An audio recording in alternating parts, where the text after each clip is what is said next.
Waalaikumsalam warahmatullahi wabarakatuh.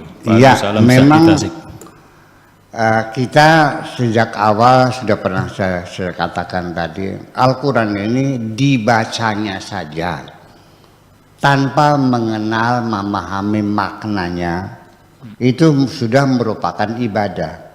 Al-muta'abbadu bitilawatihi, artinya membaca Al-Quran itu adalah merupakan ibadah, terlepas mau paham atau tidak paham.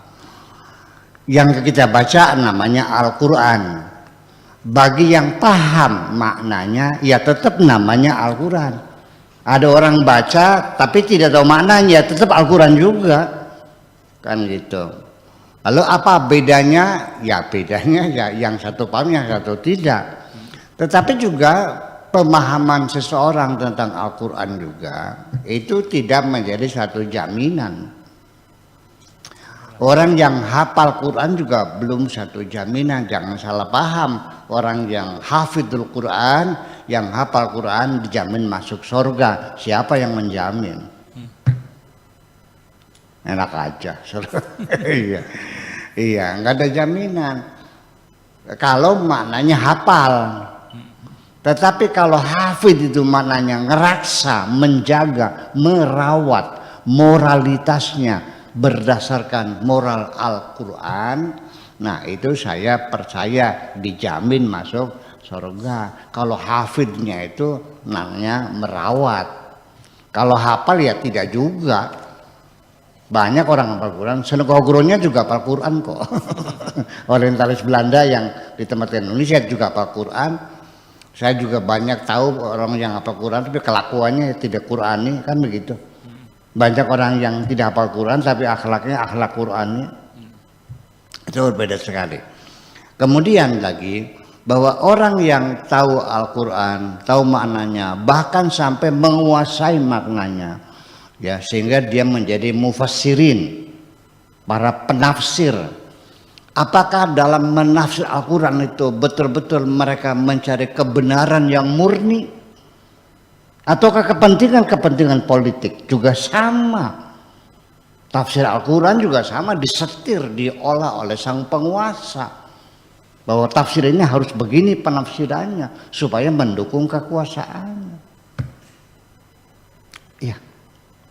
Dalam banyak mubalik penceramah selalu menyampaikan bahwa Islam itu agama humanis, agama yang manusiawi.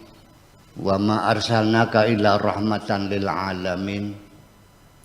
Innama bu'itsu liutammima makarimal akhlaq. Dan banyak lagi Al-Quran yang menyatakan luar biasa bahwa Islam adalah umat yang mengenal peradaban, menjunjung tinggi kerjasama antar manusia, ya kan gitu. Ta'awanu 'alal birri wat taqwa wa la ta'awanu 'alal itsmi wal 'udwan. Ya. Inna akramakum indallahi atqakum dan sebagainya. Itu ayat-ayat damai, ayat-ayat kerjasama dunia. Ternyata di kitab tafsirnya ada, di tafsir At-Tabari mengatakan bahwa kerjasama itu bukan kerjasama dengan bangsa-bangsa dunia, tapi kerjasama sesama umat Islam. Diputar lagi masalahnya, itu tafsir begitu. Dan sudah pernah saya konfirmasikan dengan Pak Quraisy Shihab kan waktu itu. Apa jawab Pak Quraisy Shihab? Ya Anda lebih tahu dari saya. Ya udah kalau dianggap saya lebih tahu mah. Iya kan seperti itu. Jadi jangan dikira bahwa Anda jangan kecil hati ketika tidak paham mana Al-Quran. Karena Al-Quran sendiri dan saya yang sebagai pelakunya di Tunisia itu setiap malam di Tunisia ya, Afrika Utara sana ya, negara Arab juga, Maghribi di Tunisia. Setiap malam minggu itu banyak teman-teman. Ada yang dokter gigi, ada dokter umum, ada dokter spesialis, ada notaris, ya, ada pengusaha, ada pedagang, macam-macam lah. Datang ke rumah sambil bawa Al-Quran. Ya mereka bisa baca, ya. Ya maknanya ya 90% lah paham lah mana mufrodatnya itu. Tetapi kemana larinya ayat ini, maksud tujuannya itu mereka nggak tahu. Sampai ada di antara mereka yang mengatakan dalam surat Al-Hamzah. Mang Im, ada nggak surat Al-Hamzah?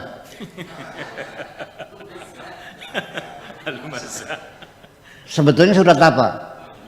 Al-Humazah. Ya nggak tahu orang Arab juga.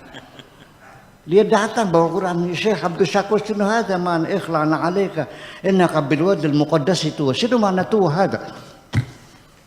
Semacam itu. Apa tua-tua? ya karena memang bahasa klasik dan mereka tidak belajar. Jadi mereka juga kalau tidak belajar secara khusus dalam bidang ilmu tafsir, ya mereka nggak paham juga. Sama seperti Anda juga, sama. Jangan kecil hati. Ya. Tetapi nanti yang menjadi tolok ukur kebenaran, memang akhirnya apa yang ada dalam Al-Quran, akan tetapi nanti yang sangat menentukan adalah hati nuranimu sendiri.